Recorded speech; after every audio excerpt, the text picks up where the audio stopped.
Hello, I am Dr. Shravan Kini from Department of Conservative Dentistry and Endodontics. Today I will be discussing about radiographs in endodontics. After this session, the attendee should be able to understand various types of conventional radiographs used in endodontic diagnosis and treatment. They should also understand the limitations of conventional radiographs, causes for faulty radiographs, and applications of newer radiographic methods. These are the contents of my presentation. We know that radiographs are essential in all the phases of endodontic treatment. Right from the diagnosis, it is required during the treatment in working length determination, for assessing the master cone, and evaluation of the obturation. They also help to evaluate the success or failure of the treatment.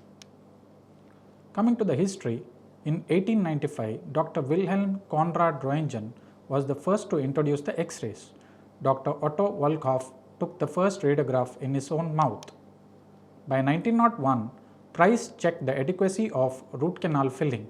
He introduced the bisecting angle technique, while Kells introduced the paralleling technique. It was later popularized by Dr. Gordon Fitzgerald 40 years later. Coming to the parts of X-ray machine, they include the wall switch, control panel, generator, and the X-ray tube. The X-ray film. It is composed of a radiation sensitive or photographically active emulsion, usually coated on both sides of a transparent sheet of plastic called base. Let us now discuss about types of intraoral films. There are three types: the periapical film, bite-wing film, and the occlusal film. Coming to periapical films. The periapical film shows the crown portion as well as the root portion of the tooth and the bone surrounding the root apex. They are of three sizes. Size 0 is used for children, while size 1 is used for adults for their anterior teeth. Size 2 is used for adult posterior periapical film and bite-wing films.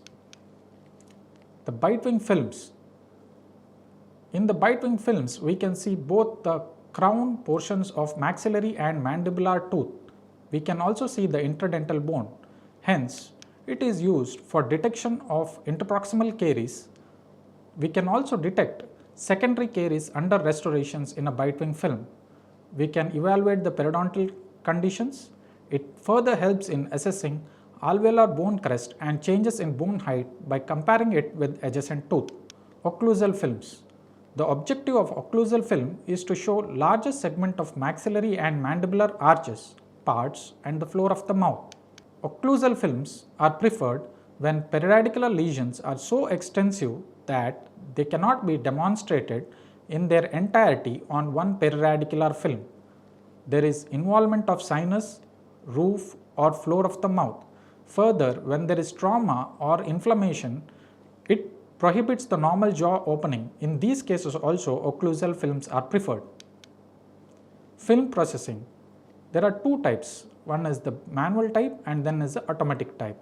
In the manual type, first the exposed film is placed in a developer. It should not be placed more than a minute.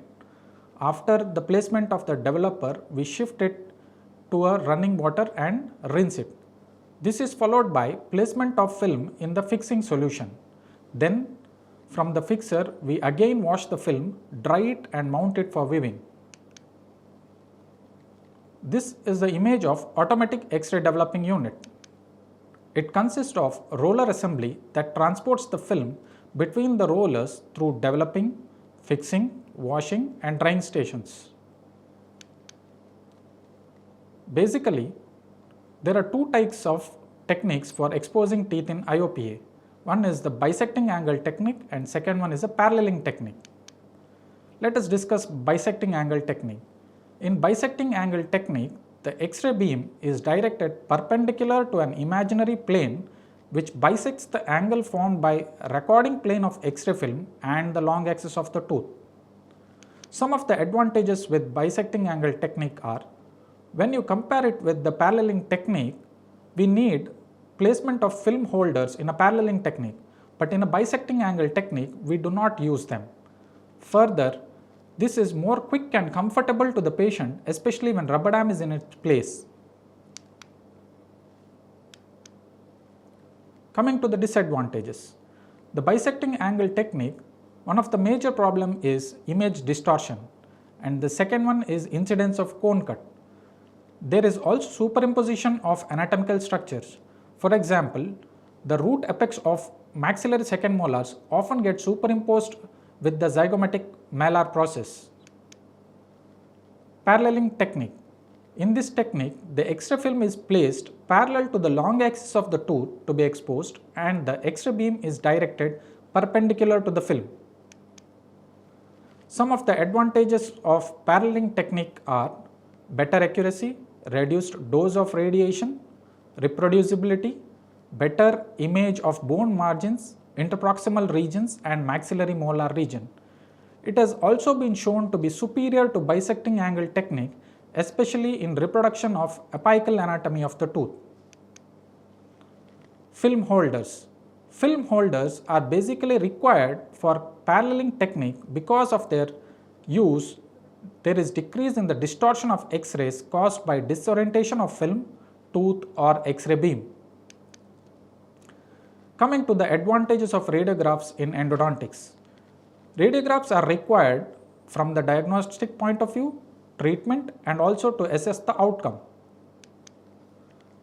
Coming to the diagnosis. A diagnostic radiograph helps us to detect whether the caries is involving the pulp or not. They also show the number of roots, number of root canals and their configuration. Further, we can also notice whether the apex of the tooth has been closed or open. Treatment. The radiographs exposed during the treatment phase is known as working radiographs. They are needed during the working line determination, master cone selection. The master cone radiograph is used to evaluate the length and fit of master Gattapacha cone. They also help to assess the length, density, configuration and quality of obturation. Radiographs are essential to evaluate the post-treatment periapical status. The presence and nature of lesion that have occurred after the treatment are best detected on radiographs. Radiographic misinterpretation. It commonly seen in the region of mental foramen. The mental foramen can often be confused with the apex of mandibular premolars. Nasopalatine canal, it looks like a well circumscribed radiolucency at or near the apex of upper centrals. Limitations of radiographs. It is a two-dimensional image of three-dimensional object. Pulpal health status cannot be ascertained with the radiographs, whether the pulp is vital or non-vital. It cannot be said with the radiographs. Anatomical structures can mimic radiolucency. As discussed earlier, a mandibular premolar radiolucency can be confused with the mental foramen. The extent of caries or periapical pathology is much larger than what is seen on radiographs. Bony trabeculae can be misinterpreted for horizontal root fracture. Coming to faulty radiographs. Underexposure or light radiograph. This occurs because of insufficient radiation exposure or insufficient developing time. Further, use of overused developing solution or developing solution that is too cold also leads to light radiographs. Dark radiographs is because of the too much radiation exposure or too much developing time. Use of developing solution that is too warm also leads to dark radiographs. Distortion. It is because of the improper angulation of the central ray due to bending of the film packet. No image. This occurs especially when you open the film outside and not in the dark room, and also you place the film in the fixer before developing. Other reasons for faulty radiographs are roller and other surface marks, discoloration, elongation, shortening and bending. Let us touch upon the recent advances in radiographs. Digital radiography. As seen in this image, we can see that they use a sensor instead of X-ray film to capture the image. RVG has three components: the radio component, the visual portion, and the graphic component. The radio component consists of a sensitive intraoral sensor and a conventional X-ray unit. The visual portion consists of video monitor and display processing unit. As the image passes to the processing unit, it is digitalized, memorized by the computer, and immediately displayed on the monitor. The graphic component: it is a high-resolution video printer that instantly provides hard copy of the screen image. Some of the advantages of digital radiography are: it does not need a darkroom or there is no processing errors because we get an instantaneous image in the screen. Further, there is reduced radiation to the patient.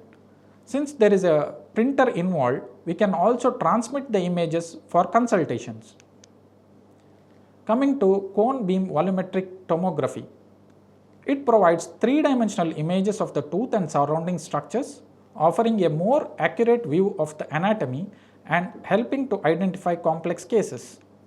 Some of the advantages of CBCT are three-dimensional rendition, geometrically accurate images, increased sensitivity and specificity for caries, and patient comfort. Some of the disadvantages with CBCT are increased radiation. It is expensive. The initial setup cost for a CBCT is high. Beam scatter and hardening by high density materials such as amalgam restorations can cause artifacts. Dentist needs to be computer savvy. The uses of CBCT are: it can be used in complex cases like hidden periapical lesions. We cannot detect a periapical lesion when it is in the initial stage with the IOPA, but a CBCT allows us to detect hidden periapical lesions. We can detect the resorptive defects. The coronal sagittal sections helps us to identify the extent of resorptive defects. It can also be used to detect the root fractures, and we can identify the aberrant canal morphology with the help of CBCT. Coming to conclusion, an accurate diagnosis is the key to a successful treatment planning and for restoring the health of hard tissues and its supporting structures. Radiographs are indispensable tool in endodontics, providing essential information for diagnosis, treatment planning, and outcome assessment. While conventional radiograph has some limitations, advancements in imaging techniques such as digital radiography and CBCT offer more accurate and detailed visualizations, improving the precision and success of endodontic treatment. These are my references. Thank you.